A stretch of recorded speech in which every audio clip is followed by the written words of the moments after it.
The Financial Sector Conduct Authority fined USD 475 million rand for misrepresenting Steinhoff's financial statements published between 2014 and 2017. Rousseau has called for Steinhoff's PwC reports to be released for public scrutiny. Mr. USD takes with him to the grave a lot of secrets that have never been disclosed. What I now call for is that the PwC report that was completed a little over 5 years ago into the activities at Steinhoff be released for public scrutiny. At that time, the Steinhoff shareholders paid for the report, but the board of Steinhoff at that time argued that the report should not be released. And in my view, it is now time to release that report so that more light can be shed on this matter. The Eastern Cape Transport Department has closed off the R394 road at Makusheni in the Eastern Cape following a violent protest which has left the road barricaded with big rocks and trenches dug.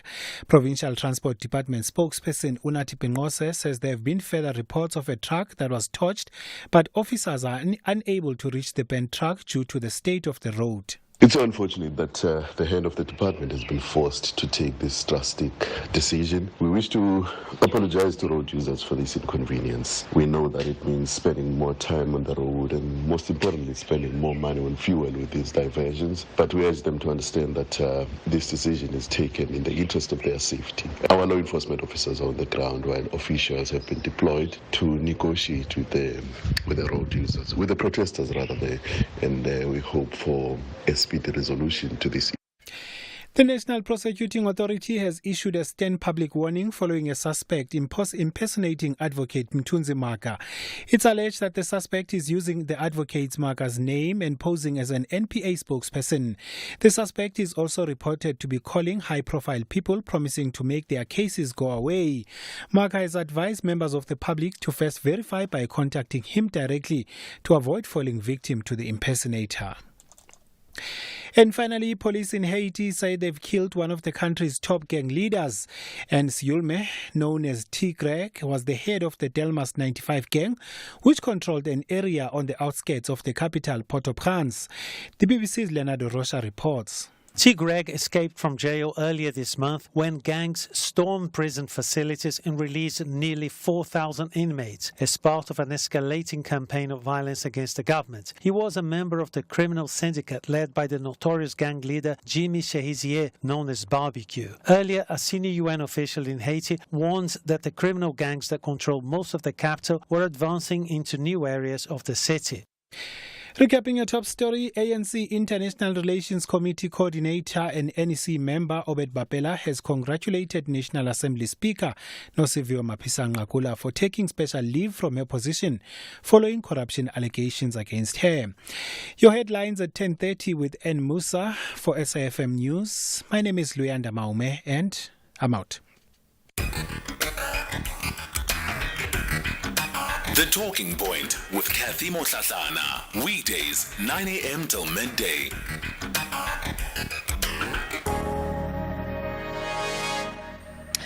It's 6 after 10 o'clock. Welcome to the second hour of the show. Coming up in this hour, we'll be in conversation with the PAC, the Pan-Africanist Congress.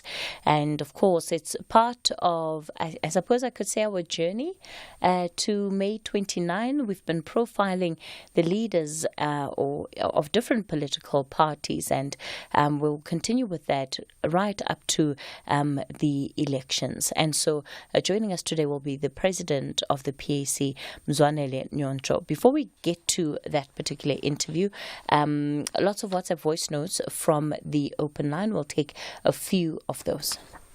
Once you say what you... This is Cathy. Beautiful morning today. I hope you enjoyed your human rights yesterday.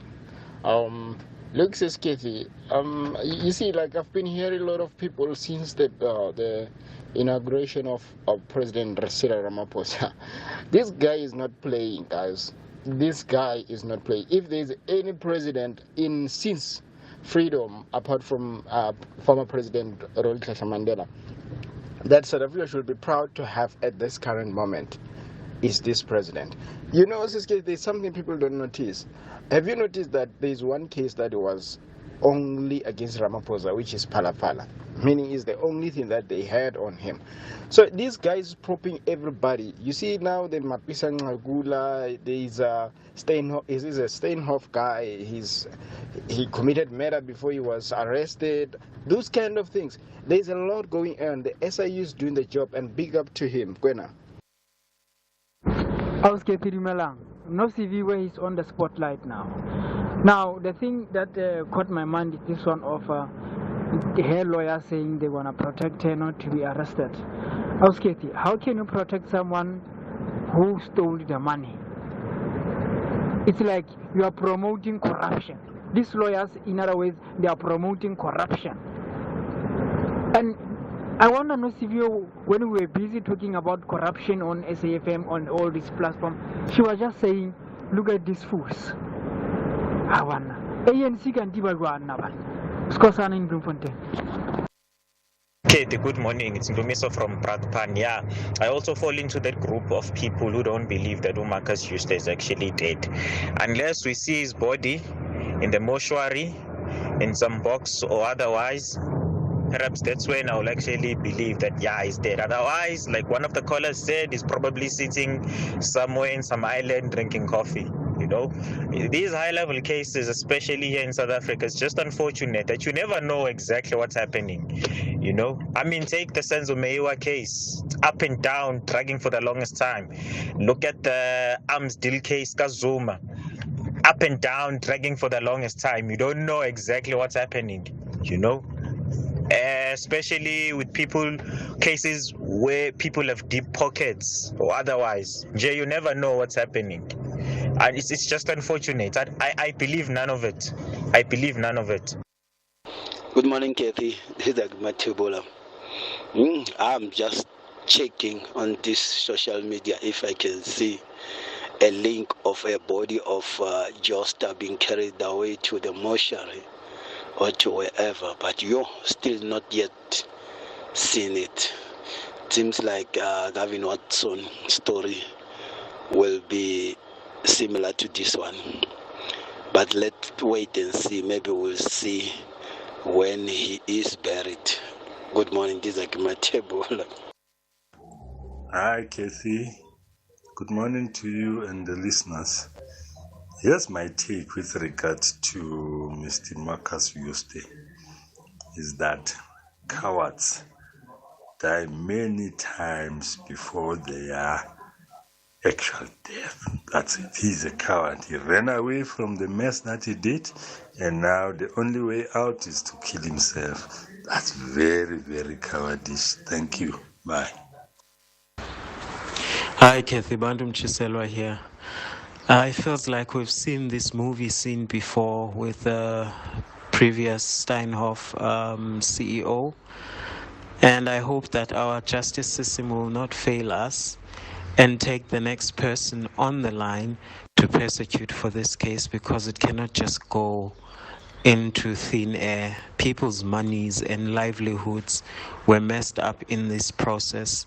So I hope that this guy is really not pulling a weird film movie scene on us. Who knows if he's still alive somewhere, enjoying life. I don't know. You never know in South Africa. South Africa is alive with possibilities.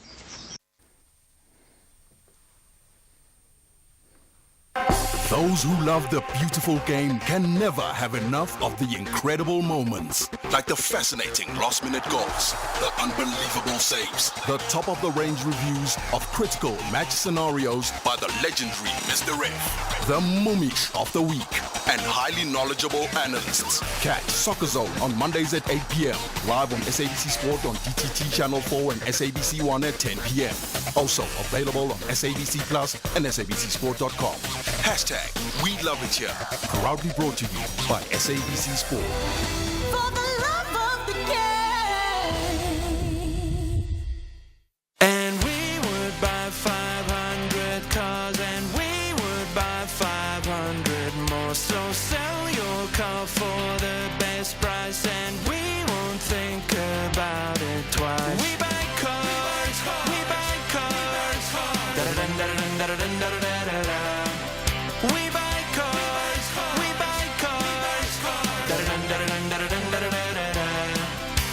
Cars, the easiest way to sell your car by far.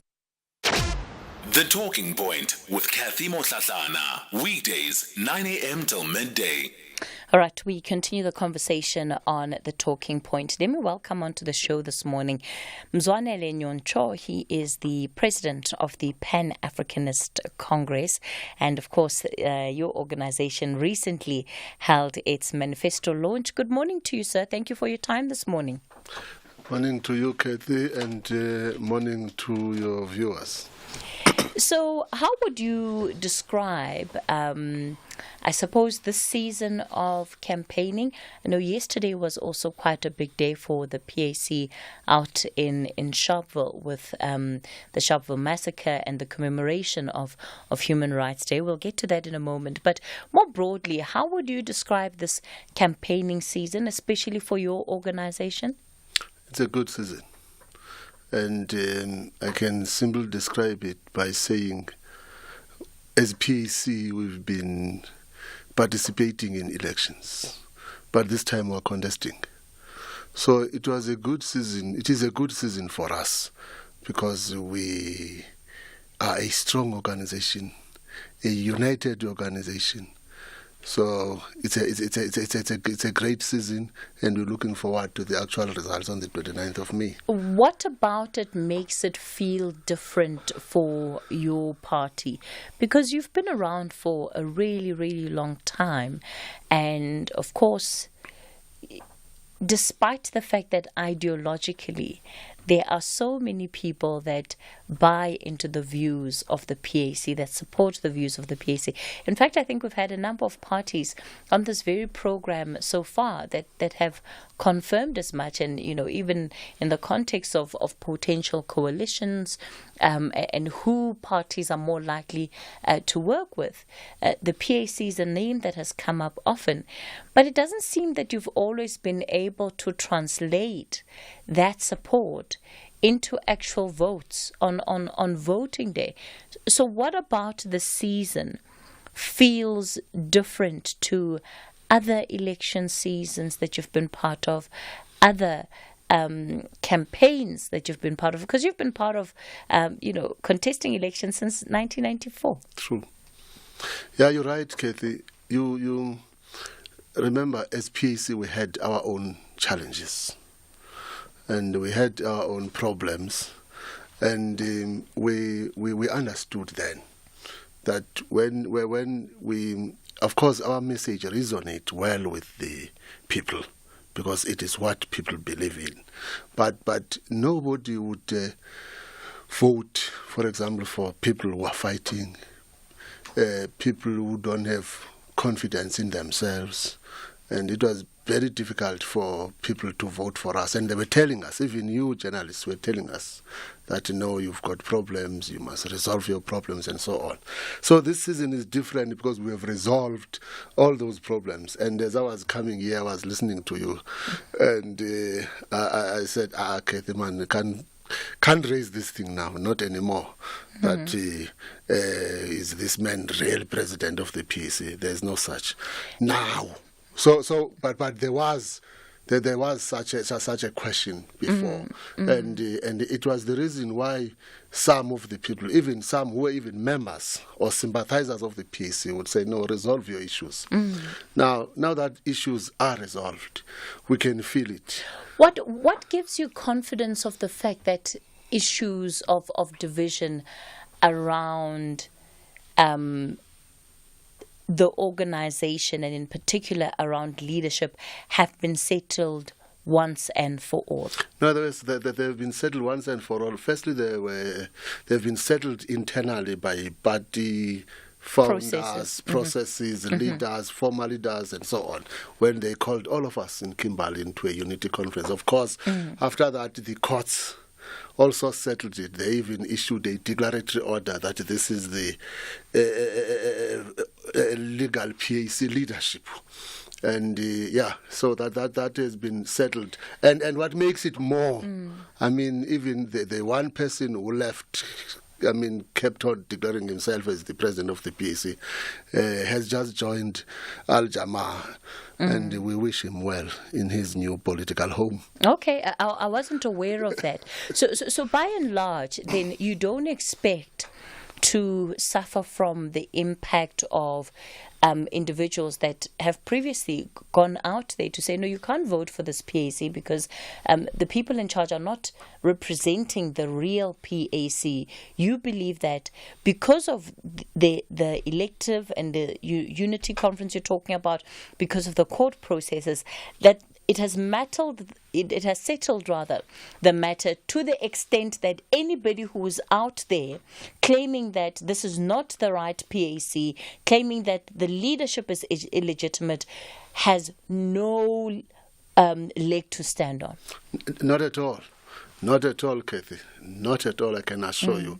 Of course, someone can be mischievous and say, this is not the... I don't know who's that person. In fact, we were registering with IEC last week, and we just registered smoothly. It never happened before. We used to go there and contest there and have many lists. Even coming here, you would be confused which one to invite, and whilst you have invited me, you would receive a message that someone is outside, is also another president wants to come. You'll never have those things again. It has been settled. This party is ready to do what it was formed to do, to fight for the return of the land to its rightful owners, which is our core business. Fighting against each other has never been our core business, and we've passed that stage. In terms of your campaign, what are you campaigning on for this general election? What is it that what is the message that you're taking to South Africans? Of course, PAC has always been anchored on land issue. And even this manifesto, this campaign, we are talking about the land issue. In fact, we have a theme that says our land, our legacy. We are campaigning on that ticket because we are also aware that if you can resolve the land issue in Azania, half of our problems would have been resolved. I mean, issues of unemployment, issues of poverty, issues of African dignity, everything. Voting for PAC is voting for land, and getting land is getting your own dignity back. And you'll be able to claim at least your soul, your own. There are many South Africans, I believe, who would agree and who would support the view of the PAC around land. When we look at just what has happened, let's say in the last decade or so, is that despite the fact that this has always been a main issue for the PAC, and of course we've talked about the internal issues that have perhaps made it difficult for the party to move forward.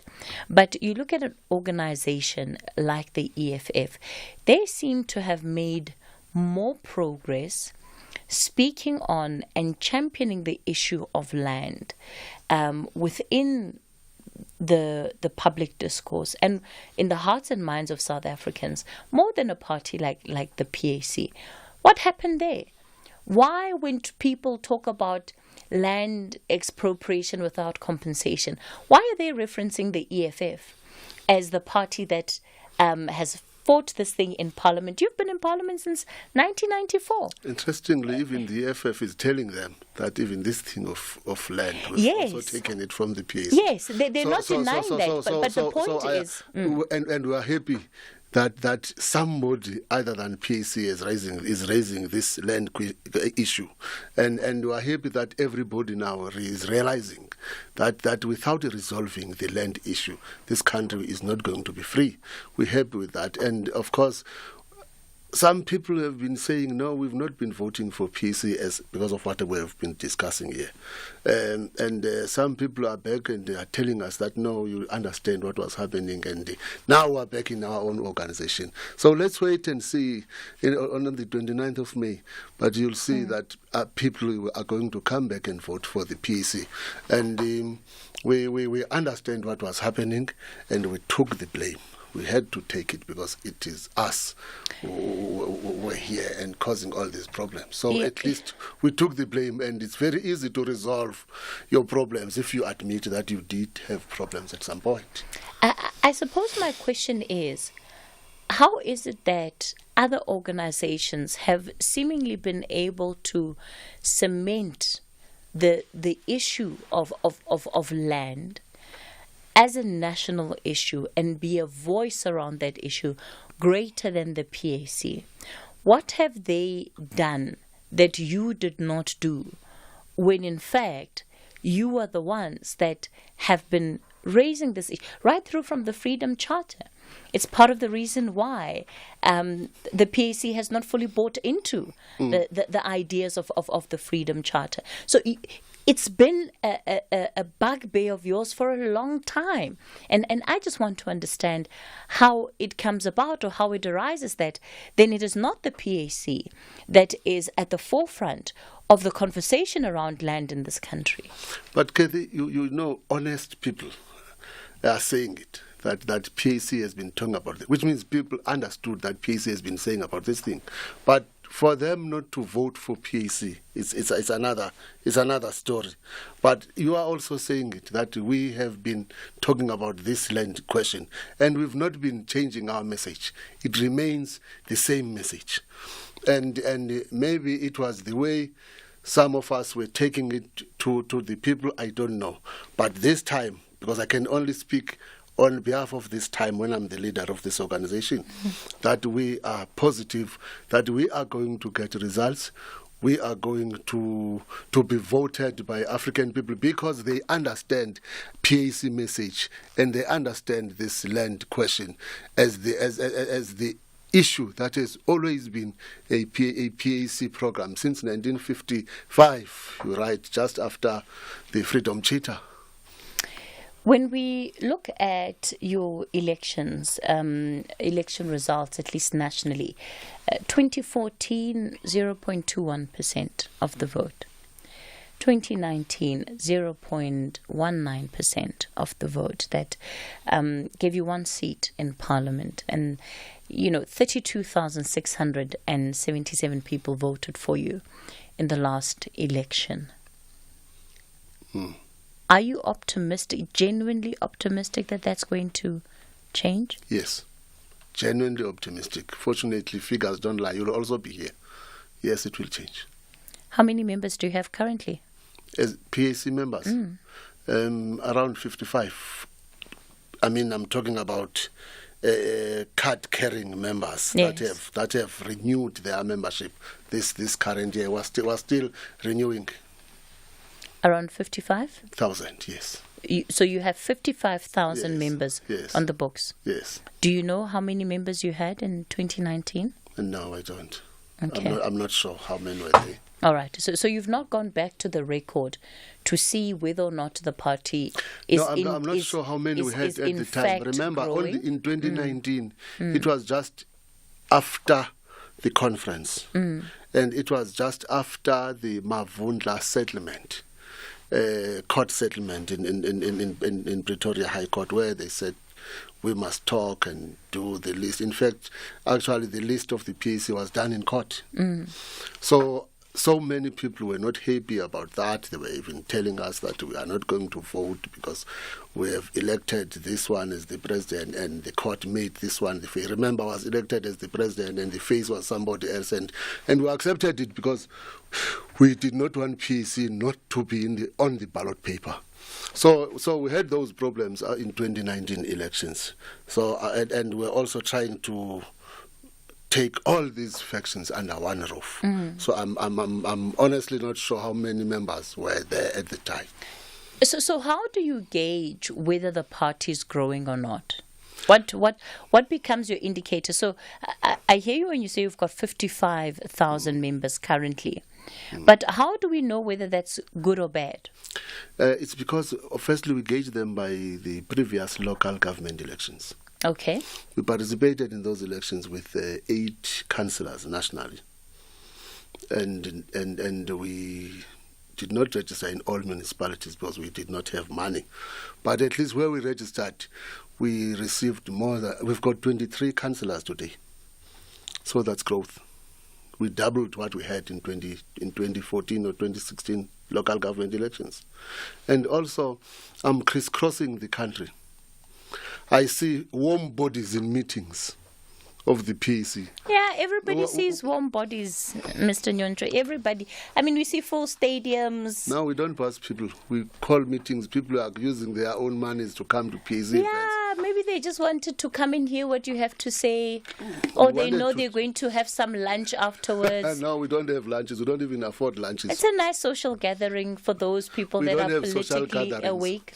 We have PAC members who love this organization, who support this organization. PAC members who come to attend meetings and talk to us and tell us that we are happy that our organization is back and we are happy that at least our organization is united. I'm talking about home bodies. We don't do social gatherings. We don't pass. We don't even have money to pass people. We only have members of the PAC supporting themselves. So we wanted to see how do I gauge that we are growing. And that's the only way I see who are growing, because I crisscross this country. I say, even yesterday, people were in Sharpeville in numbers. We did not pass them, because we don't have money to pass people, but at least PAC members would drive from East London to come to Gauteng. They would drive from Umtata to attend Langa event in Cape Town using their own resources, because they love this organization. They are members of this organization and they are happy that it is united.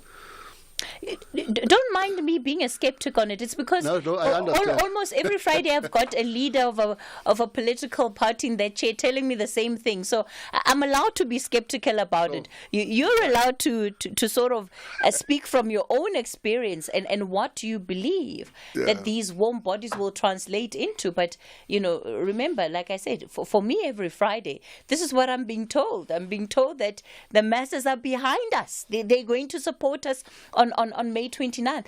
And I guess perhaps part of what I think about is surely by now political parties should have a methodology, a more certain methodology that they are working around to gauge, okay, so if we have 100 people in this hall, of these 100 people, how many can we say are going to vote for us? And that seems to be the issue, right? That often you don't know. You find out on election day how many of those people vote. No, we do have methods of finding out. Okay. And that method is what I cannot say here. Okay. But all I'm saying to you is that I understand your skepticism around the issue. I'm also listening to you every Friday when you connect. So it's a let's wait, Cathy, until 29th of May. All right. Tina, it's good to be in these elections as underdogs. We are just excited that this time we see that we are ready for elections, and we are all over. All right, sir. Yes. I'm going to give you a chance to continue in a moment. It's 10:30, time for the latest news headlines. Good morning, I'm Anne Musa. In the headlines, National Assembly Speaker Nosiviwe Mapisa-Nqakula has launched an urgent interdict restraining the National Director of Public Prosecutions, Shamila Batoy, and Police Minister Bheki Cele, among others, from effecting an arrest against her. Mapisa-Nqakula announced yesterday that she was taking special leave from her position as Speaker in light of the allegations against her.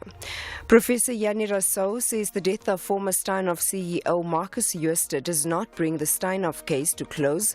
Jooste shot himself at his home in Hermanus and died shortly after arriving in hospital yesterday. And the American Secretary of State Antony Blinken travels to Israel today from Egypt to continue talks aimed at a ceasefire plan for Gaza, linked to the release of Israeli hostages held by Hamas. I'll have details on these and other stories at 11. Taking a look at your markets this morning, the rand currently trading at 18 rand 97 to the dollar, 23 rand 90 to the pound, and 20 rand 53 to the euro. Markets in Asia closed mainly lower, the JSE higher in mid-morning trade. Markets in Europe are slightly down this hour. Gold is trading at $2,165, platinum $903 per ounce. The price of Brent crude oil is at $85.50 a barrel. SACE wishes all teachers a happy 2024 Human Rights Month and calls upon a stop to violence against our teachers. Teacher rights are human rights. Together we can create a brighter future for learners through safeguarding the rights of teachers. Hashtag Hands Off Our Teachers 2024 campaign.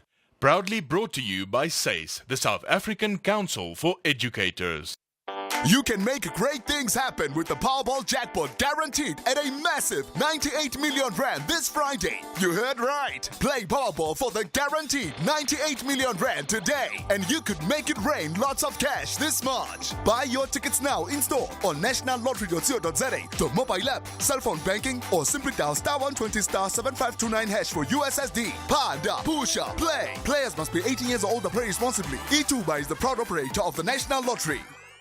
Starter Francois enjoys every moment of the top spot of the top 14, and they're not willing to settle for anything less. However, Lyon are fighting to get out of the bottom four.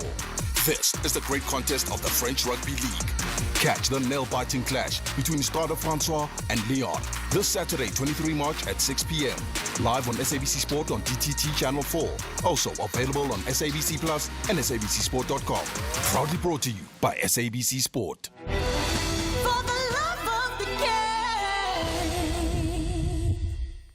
Look for the Go Digital logo in the new digital television set you're buying and access free-to-air channels without an additional decoder if you live in an area with digital terrestrial network coverage. Hashtag Go Digital. For more info, send a WhatsApp message to 0600 625 458. You can also email support@sentech.co.za or web chat at www.sentech.co.za. Hashtag SFM Talking Point. All right, you're listening to the Friday edition of the Talking Point. We're in conversation with the president of the PAC, Mzwanele Nyoncho, and we're talking about the efforts, of course, campaigning for the 2024 general election. So, Mr. Nyoncho, you've told us about what makes the PAC different this time around. Have you prepared yourself, just if the record is anything to go by, right? And what do I mean by that? Today we have political analysts talking about the trajectory over of the ANC over elections. They've been showing a general downward trend, and based on that, then there's a deduction that they could decrease even more this year. And some are saying likely to be under 50%. It's the same with some political parties where, projections, also the DA, the EFF, the numbers. I don't have to tell you those numbers. So if one were to look at the PAC and apply the same methodology, there could well be an argument that says it's unlikely the PAC is going to be represented in Parliament in this election. Have you prepared yourself for that prospect? No. PAC is going to be represented. There is no other prospect that we are going to prepare for. We are going to be back in Parliament. And this time it's not going to be represented by one person. Rest assured. What is your value proposition for South Africans? In which sense? What do you bring to the table as the PAC that other political parties do not bring? We bring the true freedom and independence in the true sense of the word, because that's why we've anchored our manifesto and our message on the land question, because we know for a fact that it's been 30 years since the new dispensation, or dispensation is no longer new. But truth is, what we fought for, what our forefathers went to exile for, what our leaders were hanged for, and what we all fought for has never been achieved since 1994. So we bring true freedom to the African people. We want this country to be truly liberated so that Azanians can enjoy the freedom of their forefathers' land. I've already made the point of how other political parties have been able to gain leverage politically of a position that you've long maintained. And I gave the example of the EFF. And so you could well find that there are people who would rather vote for the EFF because, well, they can see, okay, they brought this motion before Parliament, they pushed for it, and in the end were able to make sure that it is an agenda on the National Assembly, whereas you, despite what you're saying, have not been able to build that level of momentum around it. So when you talk about true freedom, true independence, what must I, as a South African, make of that? I mean, what should it mean to me? If you are convincing me to vote for you, make that practical for me. What does that mean? But what happened with that motion in Parliament? It never yielded any result. I was there, yeah, and I supported it because it was the motion around the land. And of course, PEC position on land is land restoration, not expropriation of land with or without compensation. But we supported the motion as tabled by the EFF until the ruling party changed the motion and started speaking about unused lands that must be expropriated. Not I don't know why and what is unused land. So that's where that's when things changed in Parliament, and that motion did not yield any results.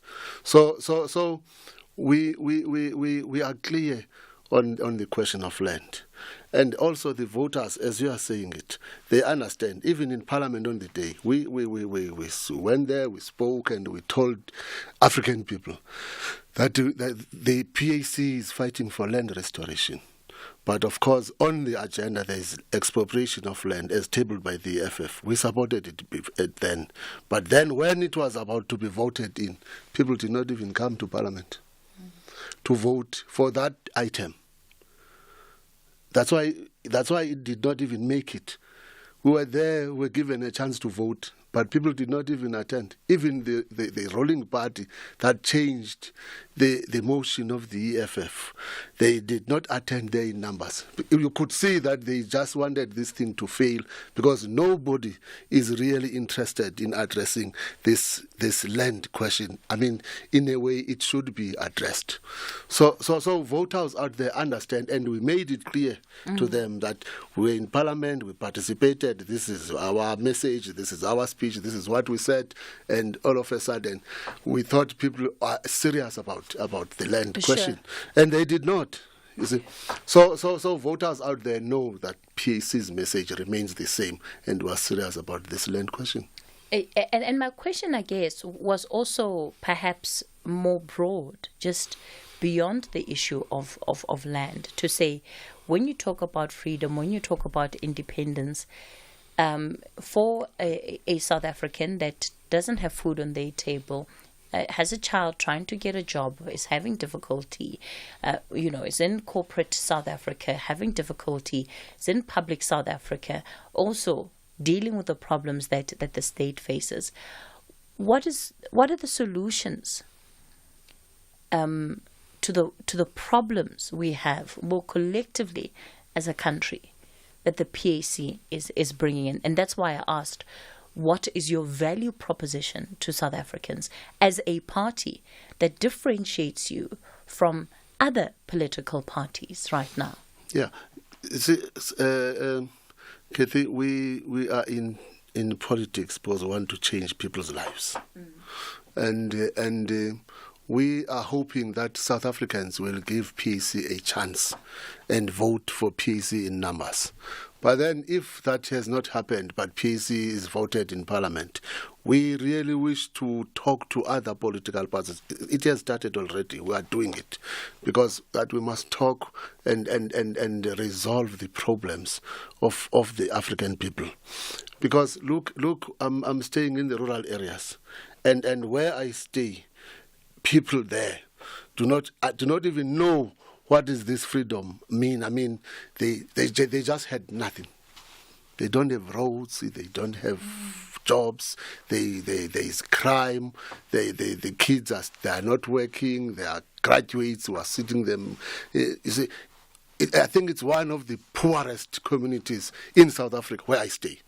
So we are telling them because we are part of them. We are trying to make them. I mean, we see this notion of saying let us just not vote. Because the voting is not giving us solutions, and we are always going to them, telling them that no, that is not the solution. The solution is to vote, but vote differently. Now, we are part of their problems. We are assisting them wherever we can as PAC, because we want them to understand that if we are given a chance to govern, we'll do better than what we are doing to them now, and we are doing those things with them. Do you see yourselves as a government in waiting, as some political parties would describe themselves, that you are ready to govern if you got the votes tomorrow? Would you be ready to step into government as the PAC? PAC was ready to govern in 1963. When Sobukwe and others formed this organization, they even had what they called ready to govern. And they said in 1963, hence they came up with a slogan in Nkululeko Ngoku.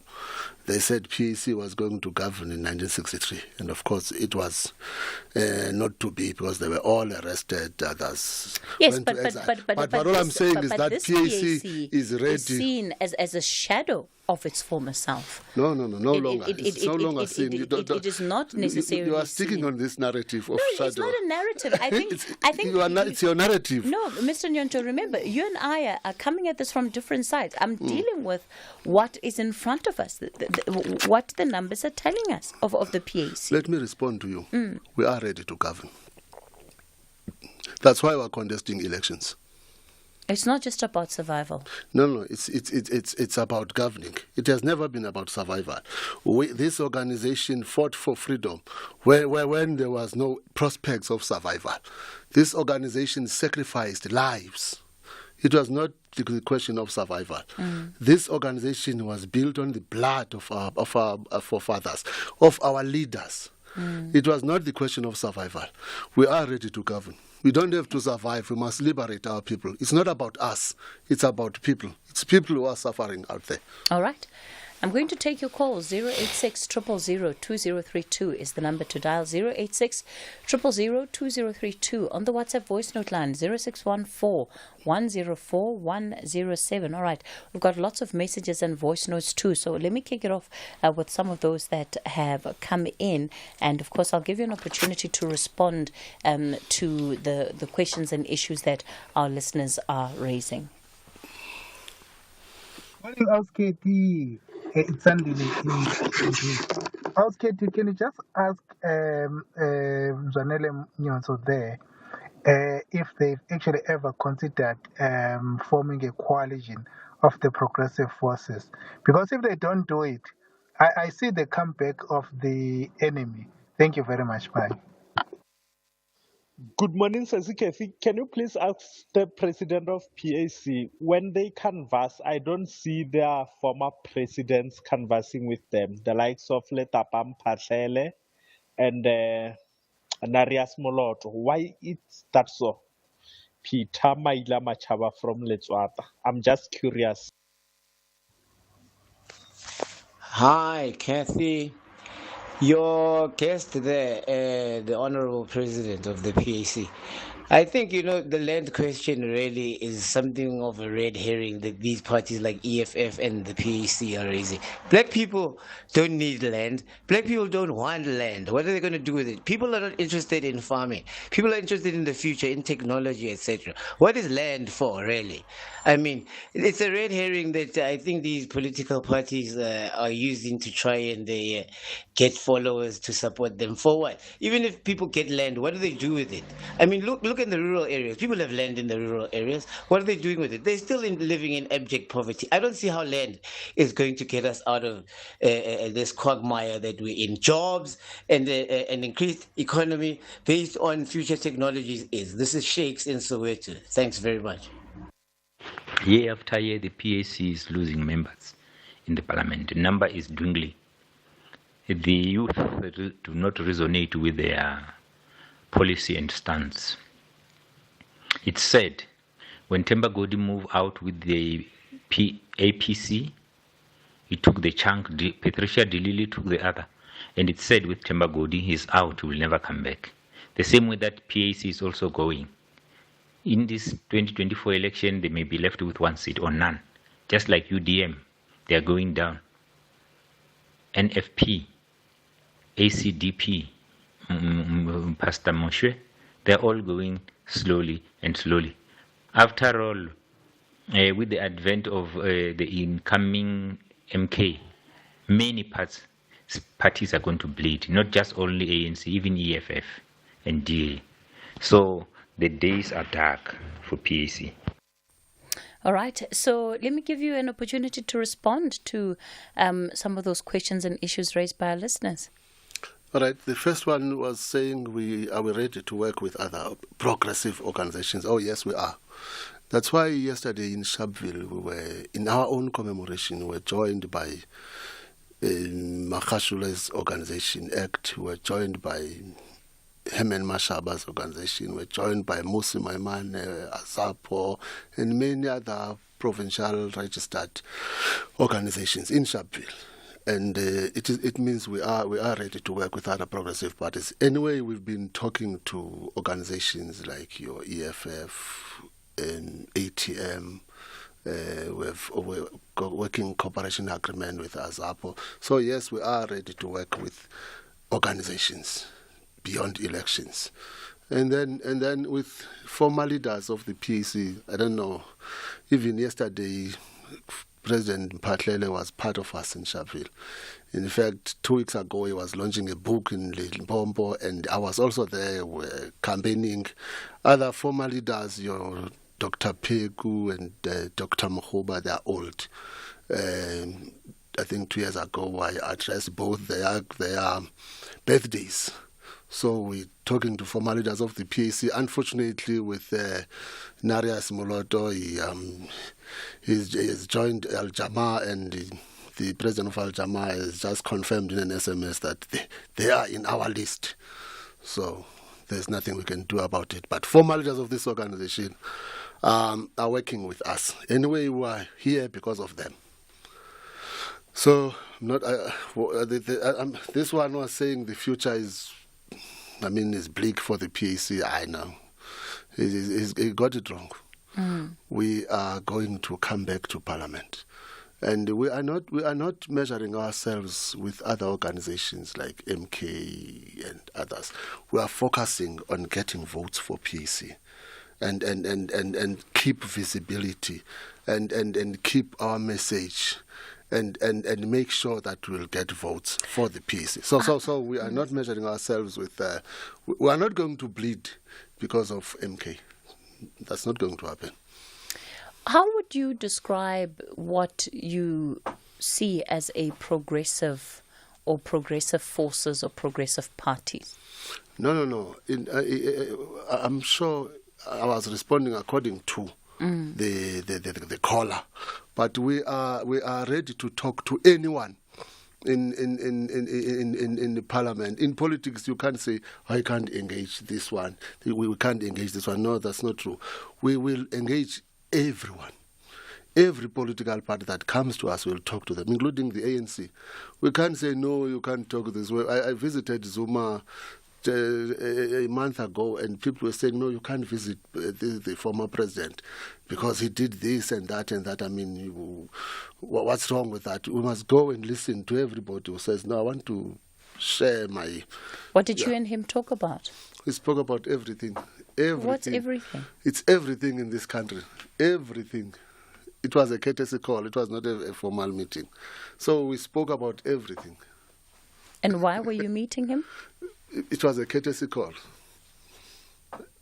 It was a courtesy call. Okay. Yeah, courtesy call. Just to catch up. Exactly. About life and the stars. And everything. And it's also good to catch up with somebody who was a president at some point. You would always ask him or some questions that, okay, what... Were you getting advice?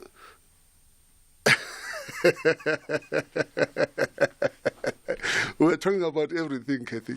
And I mean, a courtesy call means I just come to Cathy's house and greet her. If you feel like telling me about things that I did not even ask, I'll definitely listen. But and ask for campaign for advice on how to win elections. No, we did not. Remember, he was out. He's campaigning for another organization, but it was also good to have one-on-one with him and yeah. Hey, let me leave you alone, ne? Cathy, you are Sandile, you're in KZN. Good morning. Good morning, Sis Katie and Mr. Nyonzo there. How are you doing this morning? We're doing well, Sandile. Get straight into it. That's great.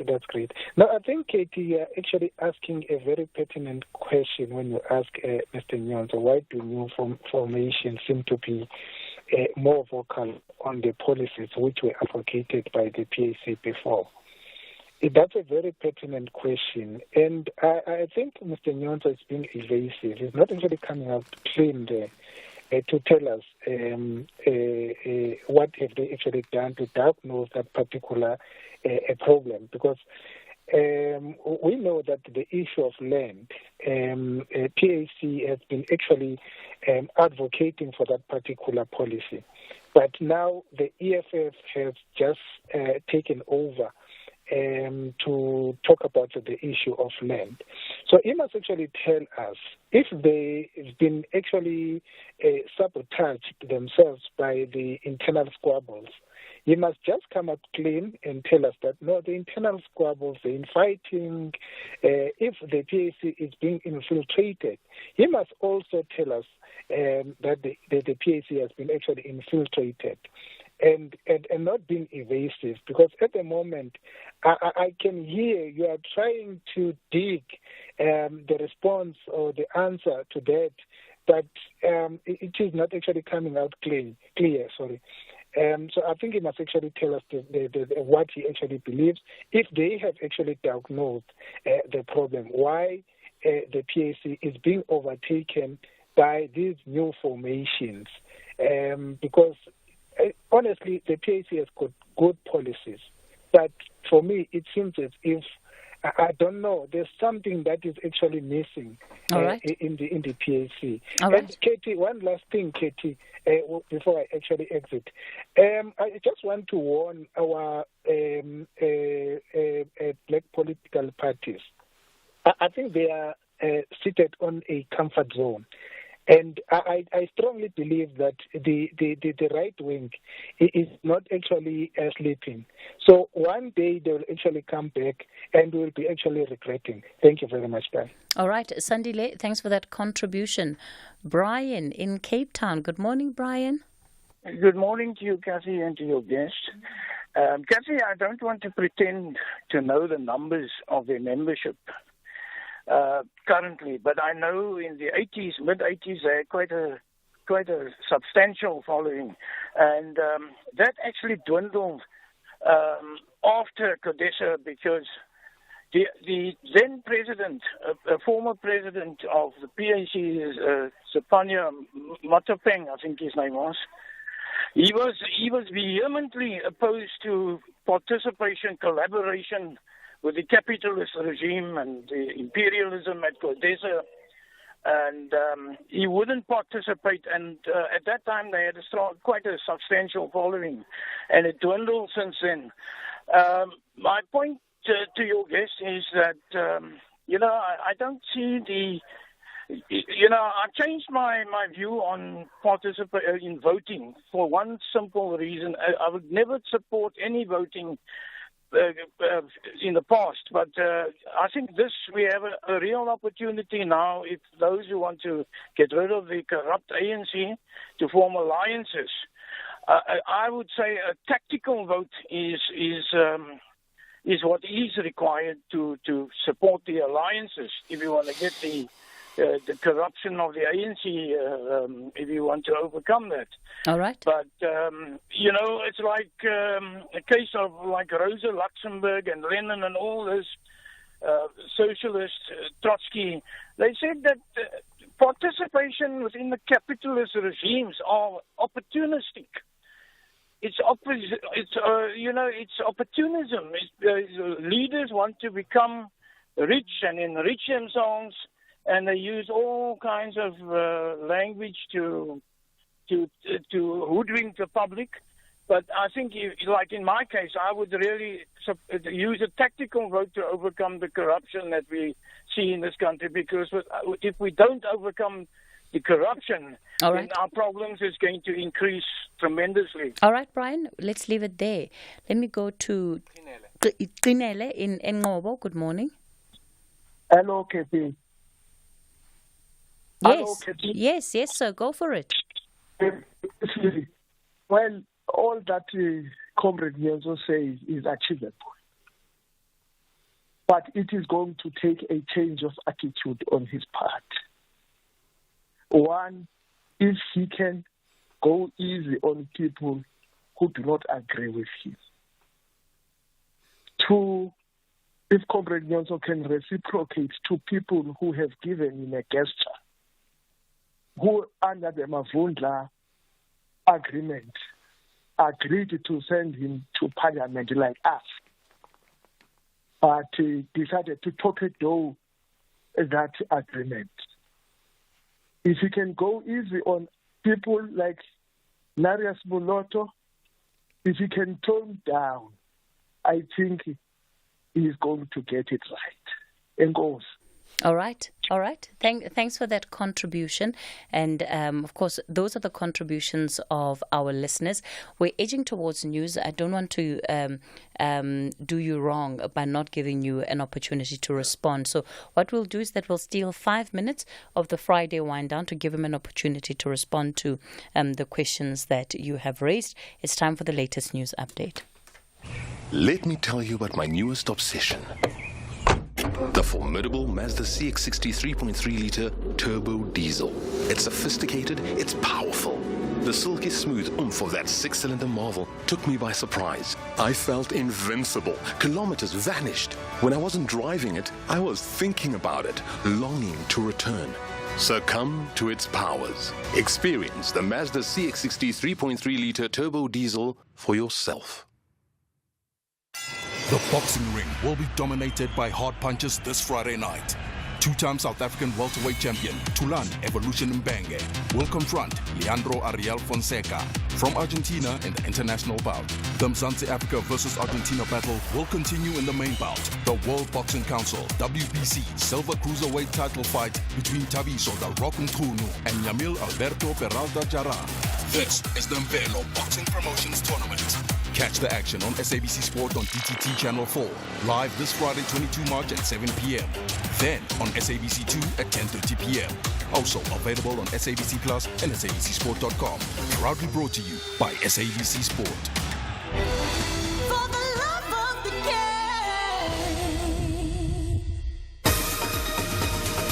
Independent and impartial. This is SAFM News. In our top stories, Mapisa Nqakula launches urgent interdict and Eastern Cape route closed due to a protest. Good morning. National Assembly Speaker Nosiviwe Mapisa Nqakula has launched an urgent interdict restraining the National Director of Public Prosecutions, Shamla Batoy, and Police Minister Bheki Cele, among others, from effecting an arrest against her. Mapisa Nqakula announced yesterday that she was taking special leave from her position as Speaker in light of the allegations against her. She's accused of soliciting a bribe from a defence contractor amounting to millions of rands during her tenure as Defence Minister. On Tuesday, her Johannesburg home was raided in connection with the investigation. Zoleka Kodashe reports. In papers seen by SABC News, the Speaker says the purpose of the urgent application is to protect her constitutional rights to freedom and dignity, including her right to a good name and reputation. In the over 90-page document, Mapisa Nqakula says the work of the NPA and the SAPS must be done in accordance with due process and the fair trial rights of accused persons. She requests that her legal representatives be furnished with the entire state brief, including the police docket, the entire investigation, including witness statements, and all evidence which may form part of the investigation. Meanwhile, ANC NEC member Obert Papela has lauded Mapisa Nqakula for taking special leave from her position. Papela says he's happy that she stepped aside to deal with the matter. I'm just happy that she took a stand even before anybody imposed it on her. And this is what we said when anything happens and you realize that you might be putting the organization into disrepute. On your own willingly, you just decide to say, let me step aside, take a special leave, whatever it is, so that I can deal with the matter and cooperate. And I think let's congratulate her for taking that particular bold step. Professor Yanni Rousseau says the death of former Steinhoff CEO Marcus Jooste does not bring the Steinhoff case to a close. Jooste shot himself at his home in Hermanus and died shortly after arriving in hospital yesterday.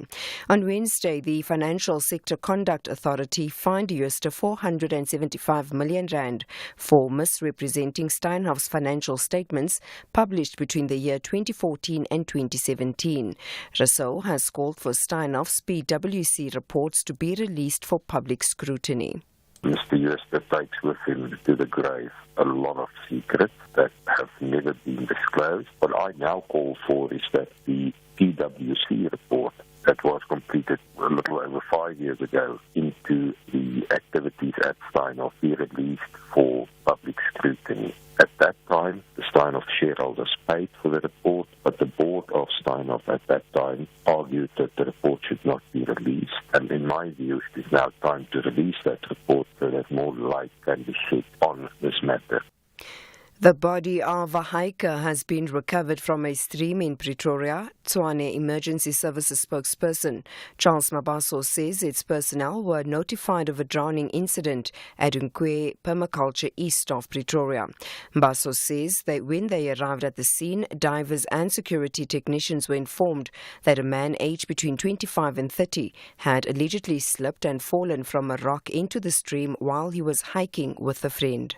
Divers searched and recovered the body of the man who was declared dead by paramedics on the scene. The scene was handed over to the South African Police Services for further handling and investigation. The Emergency Services Department calls on residents to always be mindful of their safety and the safety of others when they are visiting recreational areas.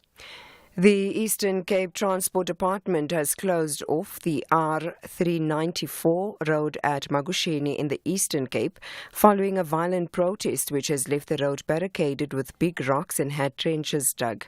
The Provincial Transport Department spokesperson Unati Bingoshe says there have been further reports of a truck that was torched, but officers are unable to reach the burnt truck due to the state of the road. It's unfortunate that the head of the department has been forced to take this drastic decision. We wish to apologize to road users for this inconvenience. We know that it means spending more time on the road and, most importantly, spending more money on fuel with these diversions. But we urge them to understand that this decision is taken in the interest of their safety. Our law enforcement officers are on the ground while officials have been deployed to negotiate with the road users, with the protesters rather, and we hope for a speedy resolution to this.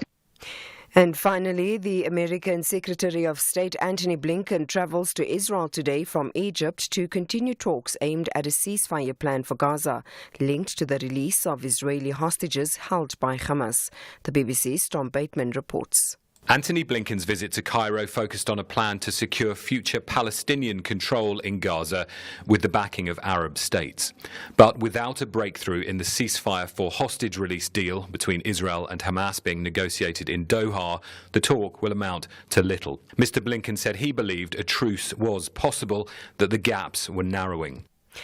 Recapping the top story, National Assembly Speaker Nosiviwe Mapisa-Nqakula has launched an urgent interdict restraining the National Director of Public Prosecutions, Shamila Batoy, and Police Minister Bheki Cele, among others, from effecting an arrest against her. For SAFM News, I am Anne Musa. Makoti Down Products is a proudly South African family business, started more than 30 years ago with 12 geese and a piece of material. Makoti manufactures duvets, pillows, sleeping bags, and high-quality Egyptian cotton linen.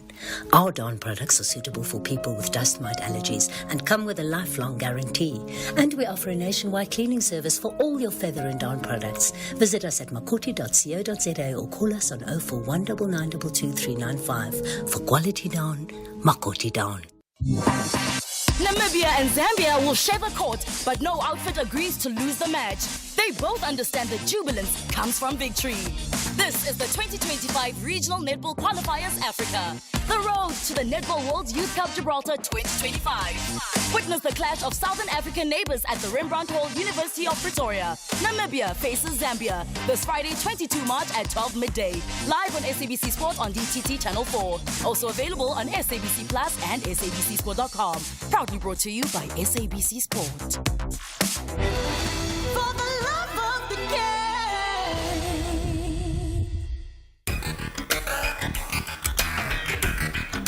The Talking Point with Cathy Mohlahlana. Weekdays, 9 a.m. till midday.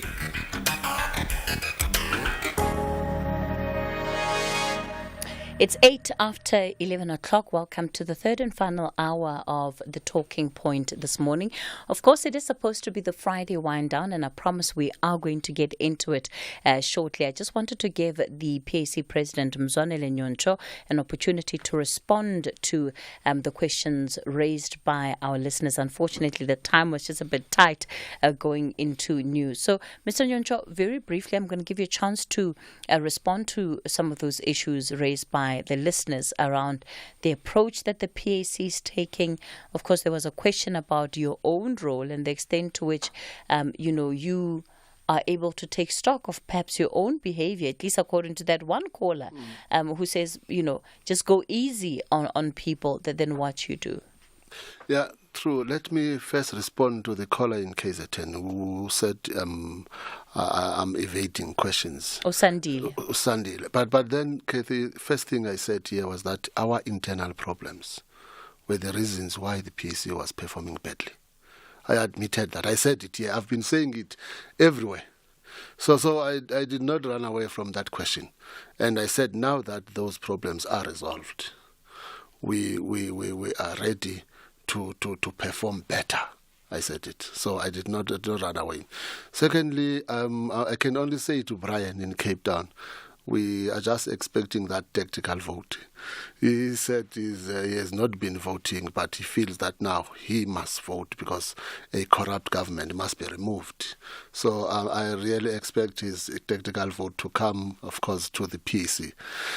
And Ukinebe Engobo, my own friend, Khulile Komsana, he knows I've been reciprocating Cathy to Narias. I know he was speaking on behalf of Narias Muloto. Anyway, I've been friends to Narias.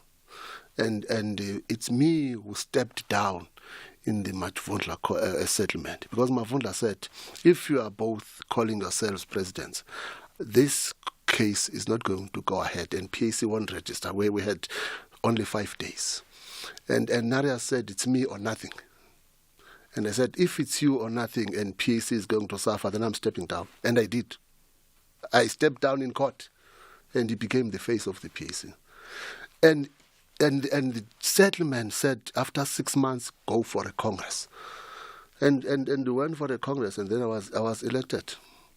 Now, after that, I kept on reciprocating, calling him, meeting him personally, and trying to say to him, look, we're all going to come and go. PAC is bigger than us. Let's just sit down and resolve whatever problems we have. So I'm not sure how must I go easy on my opponents, perceived political opponents. But Ukulile knows he's my friend, and we even on our manifesto. I was here at SABC TV. I was inviting Narias live to say, brother, you are welcome. Come to the PAC manifesto. We need each other more than we do not need each other. All right. Anyway, I'll be in East London this afternoon. I'll check Kulile. He must address me directly. I know he's been addressing me via Facebook. All right, Mr. Nyoncho, we're going to have to leave it there for today. And as we do with every other party and its leaders that come to the show, all we can do is wish you the best. And I guess we'll see what the voters have in store on the 29th of May. Thank you. All right. Thank you. That is the PAC President, Mzwanele Nyoncho. Okay, that's where we wrap it up with that particular conversation. Coming up next, officially, the Friday Wind On. Rising costs, housing prices, fuel price hikes, diminished consumer buying power, inflation. It's a jungle out there. Who do you trust when the only certainty is uncertainty? You need an investment team who considers it all to give you the advantage. At Prescient Investment Management, we analyze more than 120 million indicators daily because the biggest returns are found in the smallest insights.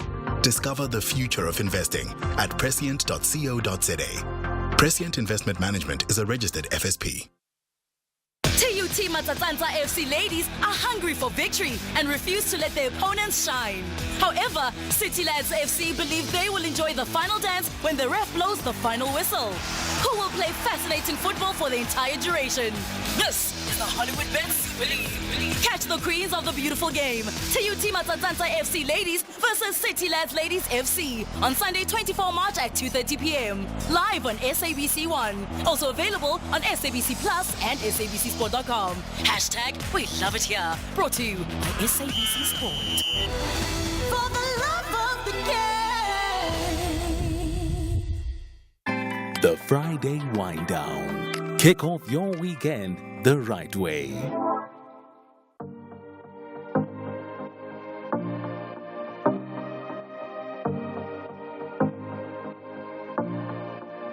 Sejahile uthi siphinde thina sibonane Angeke ngiphile ngaphandle kokuthola uthando kuwe Hliziyo iswele ukuxhuma baby zifike kuwe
A Friday wind down guest for today is Azana. Azana, good morning.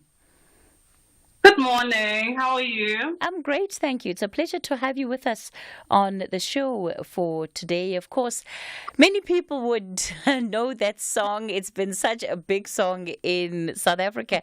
But often we don't get to know whose voice it is. We just know we really, really love that voice. But since then, of course, you've launched your own album. You've got a lot going on. How would you describe what the journey over the last couple of years has been like? The journey has been so amazing. I think one of the things that I love most about the journey is that I'm doing something that I really love and I'm really passionate about.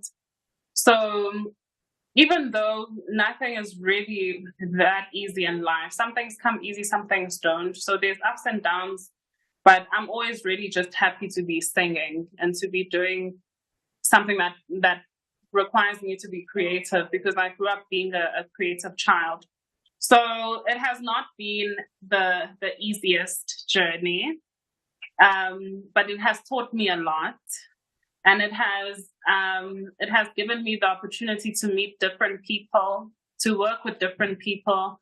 I think I've seen so many different people and different things in life, and it's because of my music. My music is able to take me places that I never thought that I'd be in. So the journey has been wonderful.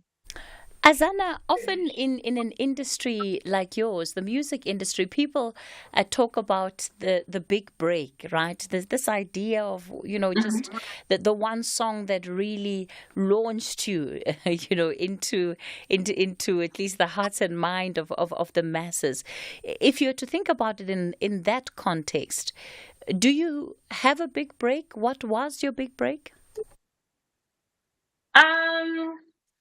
As an artist and as a person that wants to do this for the longest time that I can, I don't think that I would say that I've gotten a big break, because in the music industry, whenever you do something, you want to top the last thing you did.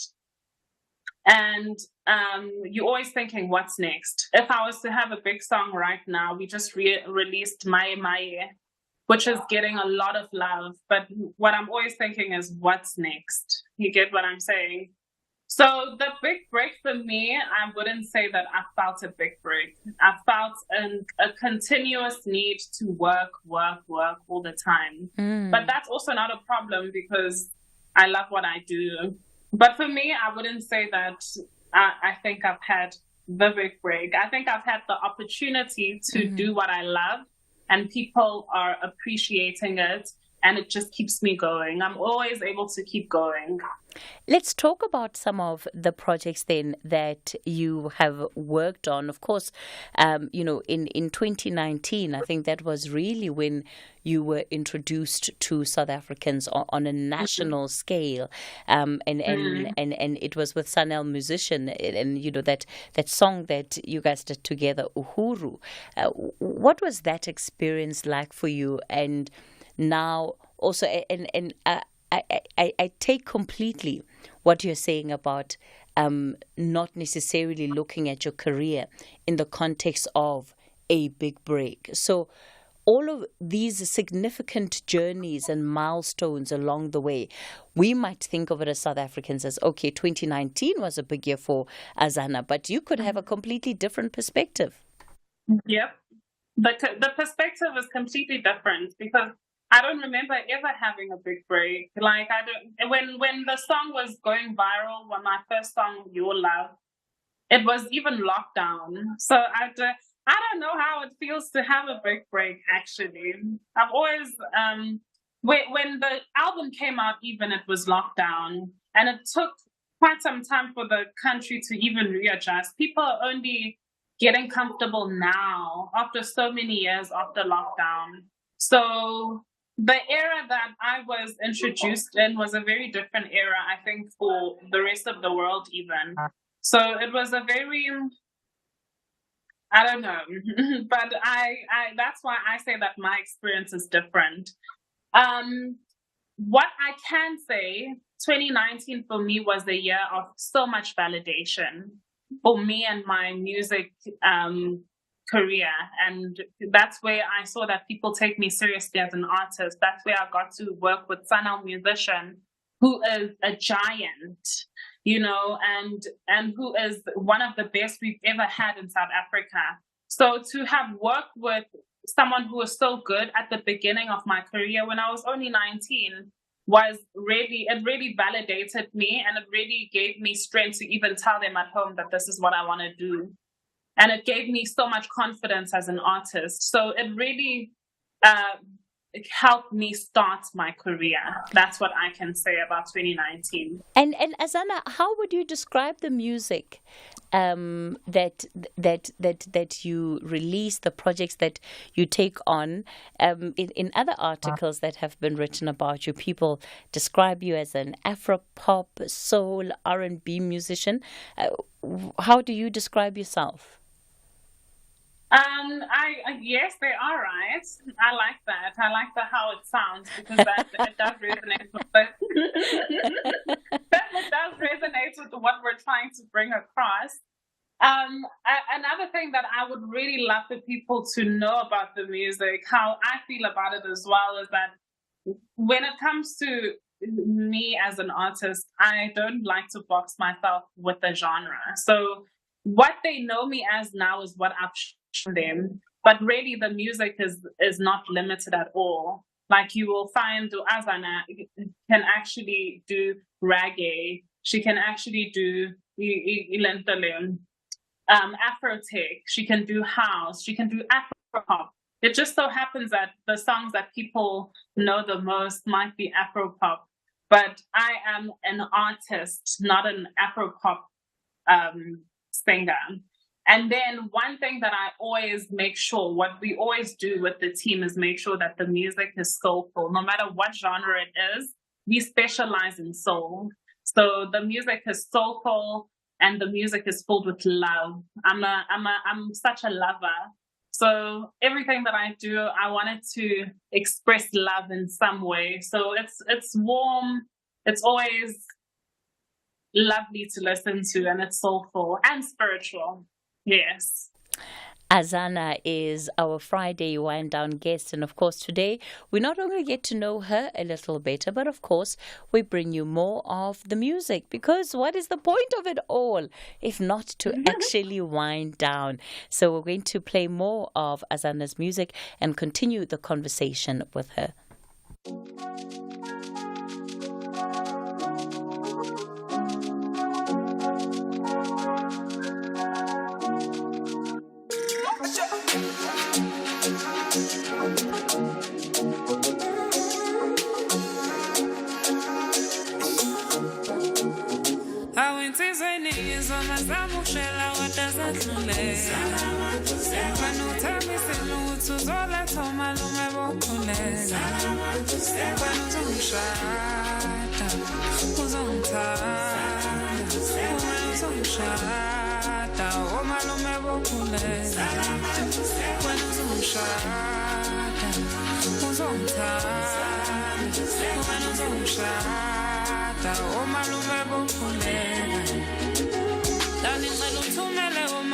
Bezoletha inkomo ungakhohlwa nokuphatha amamila amabili emvula mlomo ngithi uNkulunkulu mengakithi akekho ngamelana nathi uthando lwethu lomelele angeke baphike nathi soyibamba njalo dali soze siphumelele dali soyibamba njalo dali uthando lwethu luphumelele njalo dali.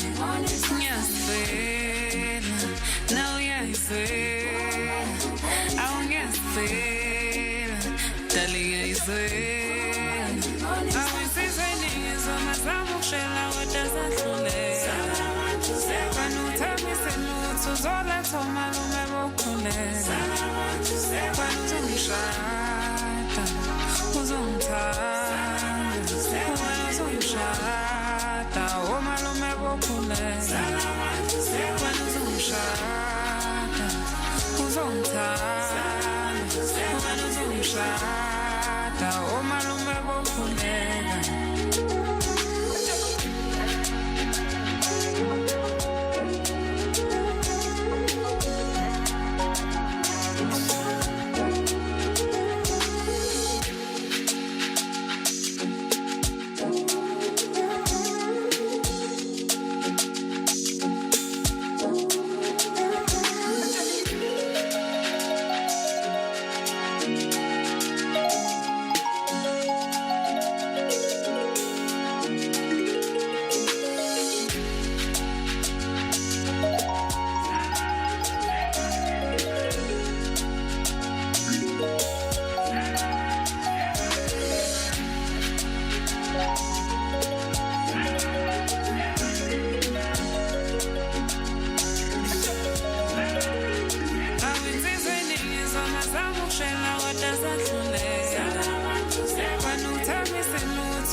And that is Zalabantu by Azana, who is our Friday wind down guest for today. Of course, I'll still be taking your WhatsApp voice notes and messages for her. You can send those through on the WhatsApp voice note line. 0614 104 107 is the number. 0614 104 107. Of course, later on in the show, you can also call in on 086 000 2032. We'll continue the conversation with Azana in a moment. For now, it's 11:30. Time for the latest news headlines. Good morning, I'm Anne Musa. In the headlines, the National Assembly Speaker, Nosiviwe Mapisa-Nqakula's special advisor, Mike Ramahoma, says it's not true that she has been arrested or that she has handed herself over to police. Judge Rata Mokgotleng has apologized and withdrawn comments he made about black lawyers in court on Wednesday. On Wednesday, the judge expressed disappointment after one of the defense counsels did not make it to court. And Russian missile strikes have been reported in various locations across Ukraine, including Kharkiv, where the mayor said around 15 blasts were heard in the city earlier today. I'll have details on these and other stories at 12. The Friday Wind Down. Kick off your weekend the right way.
And we were just listening to For a Reason by Azana.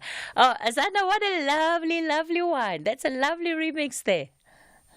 Thank you so much. Thank you. You know, Brian Mabai and Prochia Glen says Makosazana, Princess Masangu, is just a complete musician. If you've never met her, you'll miscalculate her age because her craft is so mature, so soulful, and so beautiful. Is that something you come across often, where people think you might be older than what you actually are? Oh yes, I get that a lot. But I love that. I love that comment so much. I love what you just said, what you just read out. I appreciate people seeing how seriously we take our work, you know, and how the people that I work with are so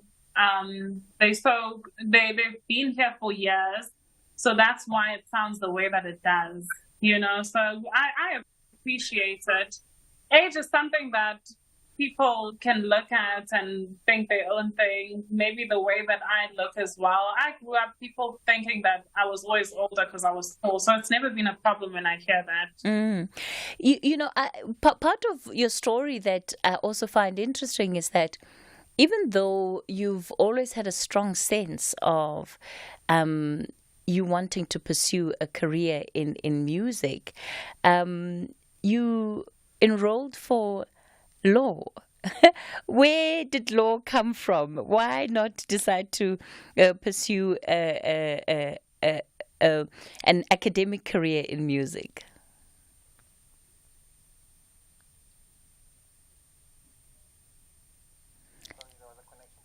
Hello, Azana? All right, it looks like we have lost Azana on the line. We're going to try and bring her back up. We'll continue the conversation with her. She is our Friday Wind Down guest. Fly better to your next holiday. Book your flights with Emirates to a holiday in Dubai, London, Istanbul, or Paris. Look forward to delicious regionally inspired cuisine. Enjoy free-flowing premium drinks and relax to your favorite movies on the way. Because it's not just about the destination, it's how you get there.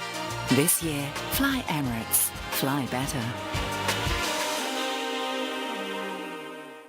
TUT Matsatsanza FC ladies are hungry for victory and refuse to let their opponents shine. However, City Lads FC believe they will enjoy the final dance when the ref blows the final whistle. Who will play fascinating football for the entire duration? This is the Hollywood Bets.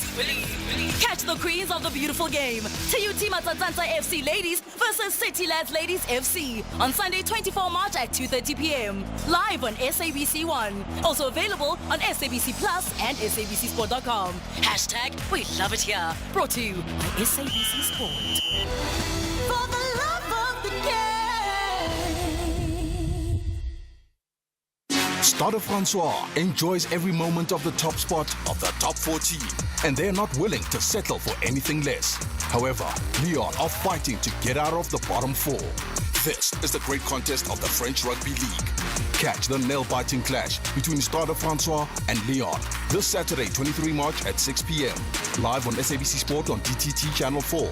Also available on SABC Plus and SABCSport.com. Proudly brought to you by SABC Sport.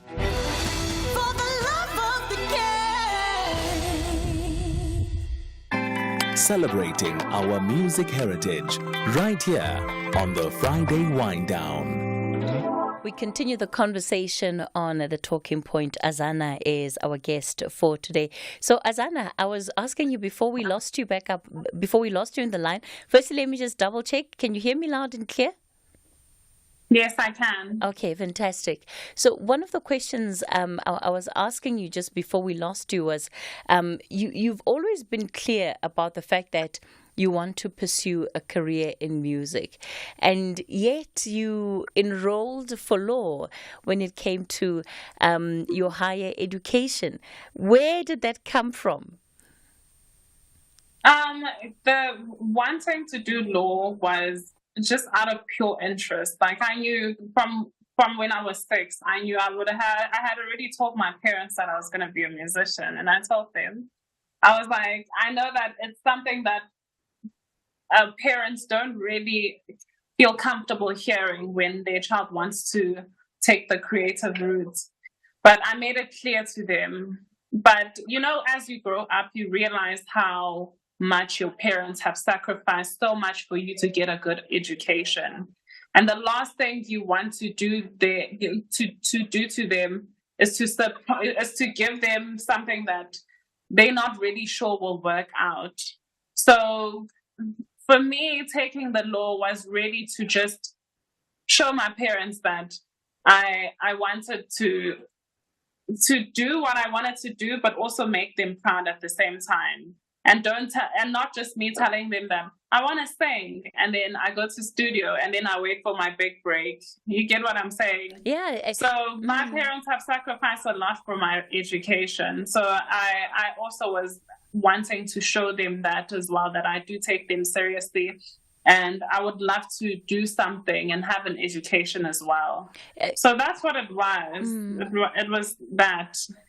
Many artists also talk about the fact that, especially the moment of having to tell your parents that, okay, you're going into the music industry full time, that they often are asked about a plan B, right? Like, what are you going to do when it doesn't work?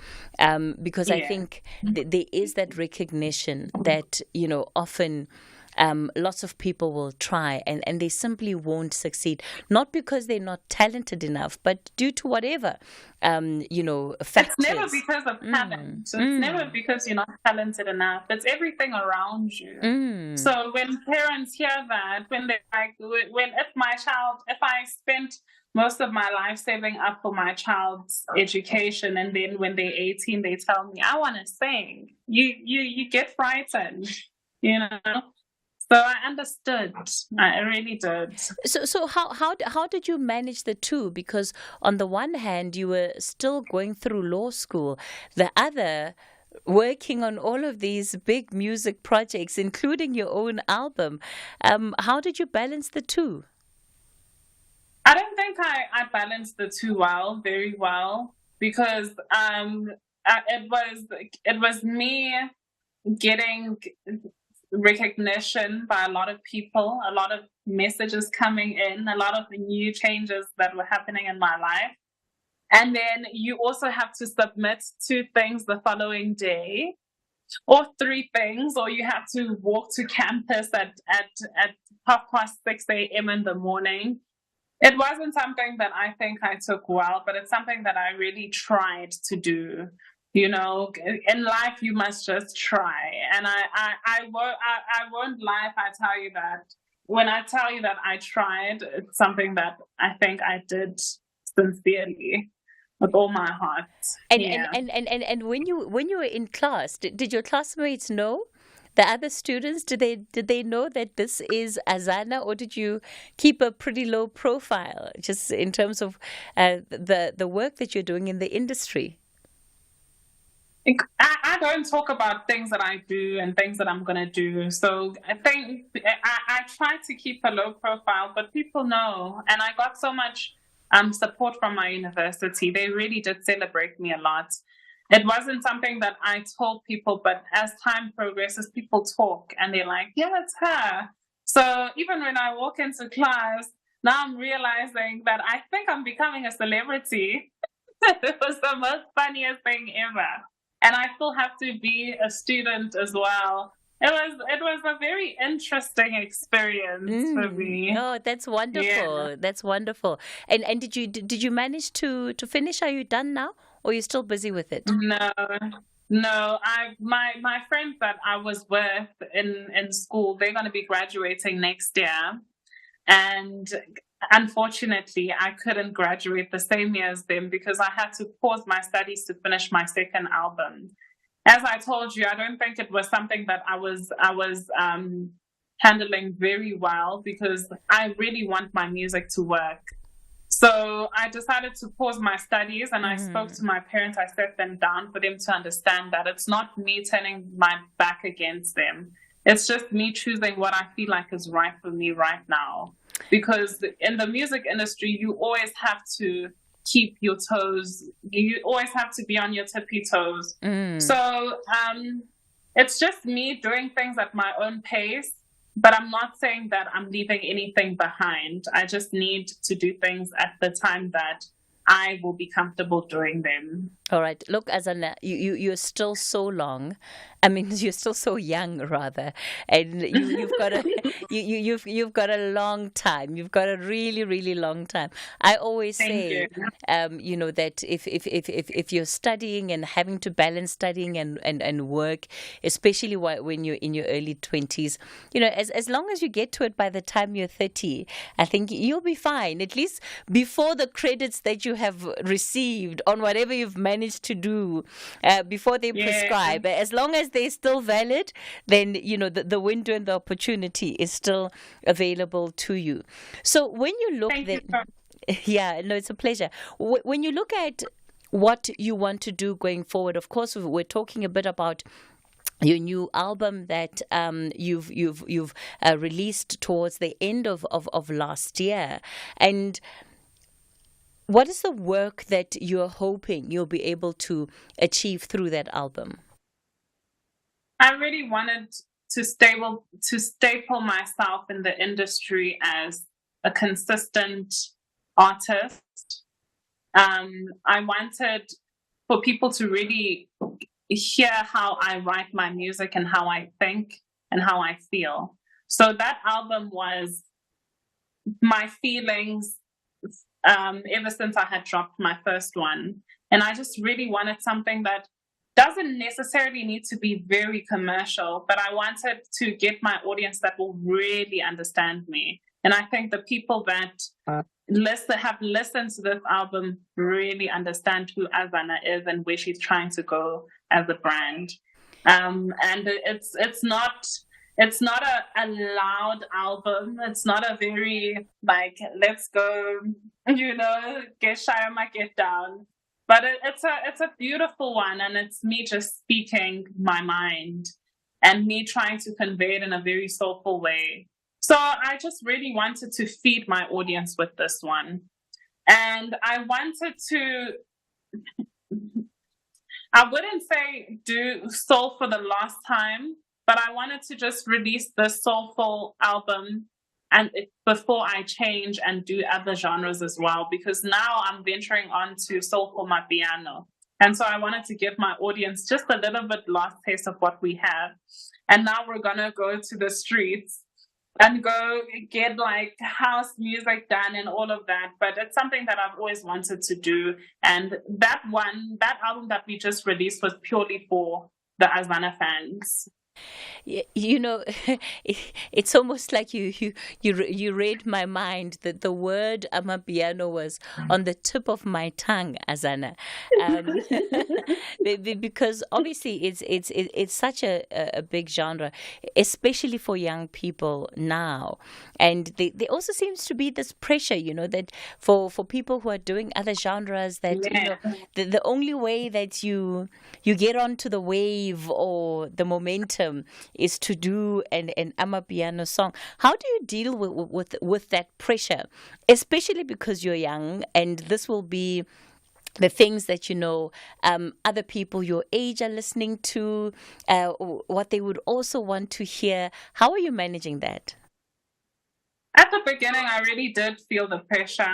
I think even right after I had released my album, I think amapiano was starting, and it was I haven't even performed my album. I haven't even performed my song, and already there's a new genre. So what do I do?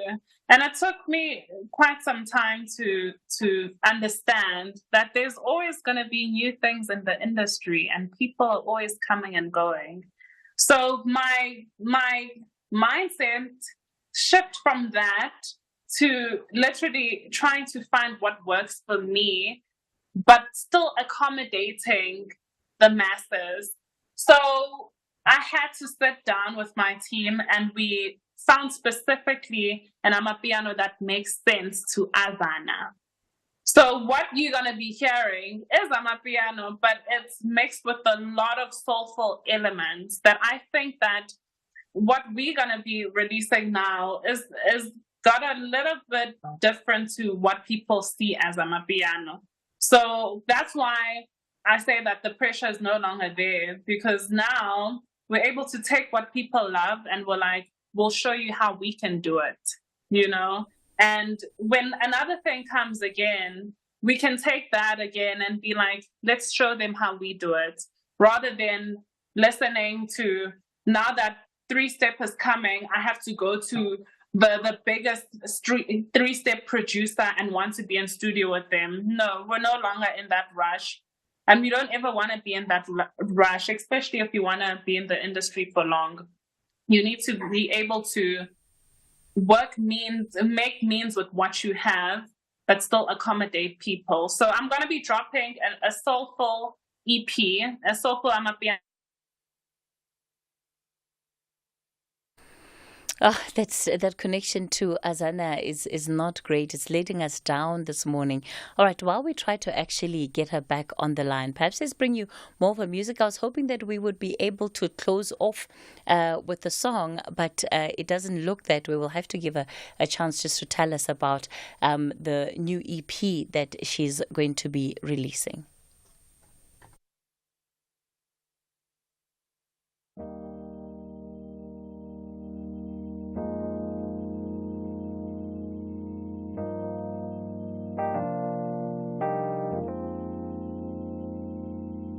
Ngihambile ngakudla izindaba zonke angimufana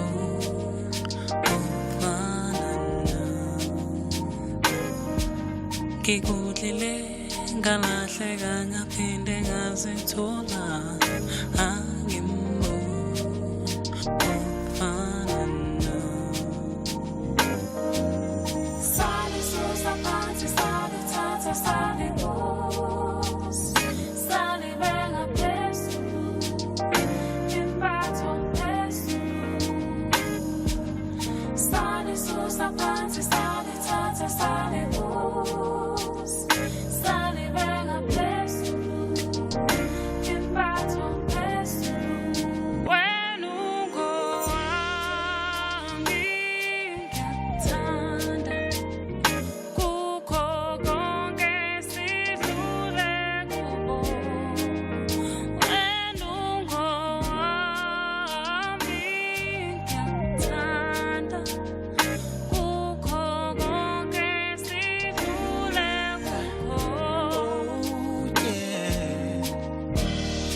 wena ngikuphiwe inkosi uyisibusiso kimi asoze ngikuyekele baby asoze ngikushiye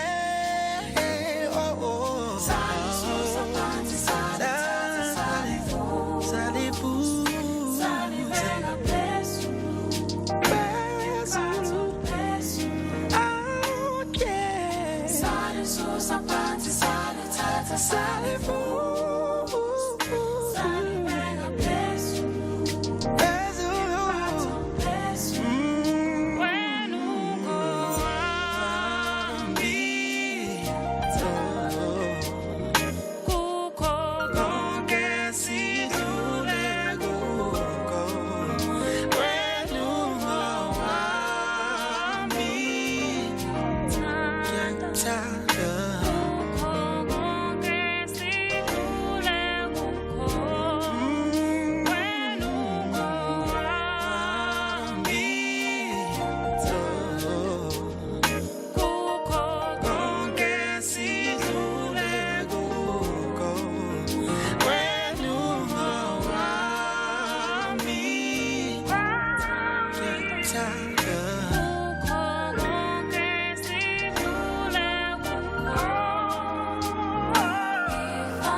Good morning, Cathy. Good morning to your guests.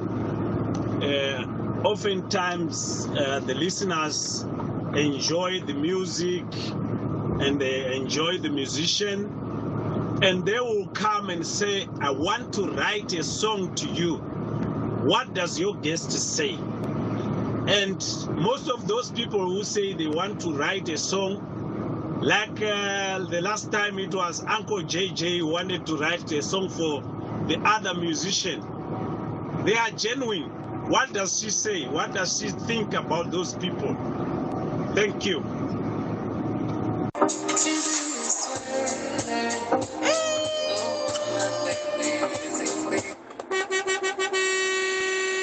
a Friday! Good morning, Oscar B. Good morning to my sister there, Azana. Good morning. We love your music, sister. We love your music. All right, thank you for those WhatsApp voice notes. So, Azana, of course, we've just got under 2 minutes left for the rest of this interview. You're telling us about the release of your upcoming EP. Yes, my upcoming, first of all, the people who said hi for the voice notes, hello, good morning. And I'm going to be releasing a soulful EP titled Magukanye with a producer who does amapiano, very, very, very soulful, very melodic, very spiritual and to the heart. We have 5 songs in the EP. Some of them, they have played them in mixers and people are loving them. They can't wait for them to come out. I saw the musical chef was playing it on Ruth Cattell, and it's gaining traction there as well. And I can't wait to venture onto my amapiano journey. I love the genre so much. I think it's so spiritual. And I'm ready this year to show people what we have done for you guys. And to accommodate the people that also love Azana and also love amapiano. So it's just me feeding my fans. Azana, thank you so much for making time to speak to us this Friday. We wish you the best, not only in your career, but of course with your upcoming projects. And we hope that you will keep in touch with us. Thank you. Thank you so much for having me and for playing my music. All right, that there is Azana. And on that note, that's where we leave it on the Friday wind down. We'll be back with you again bright and early Monday morning between 9 and midday.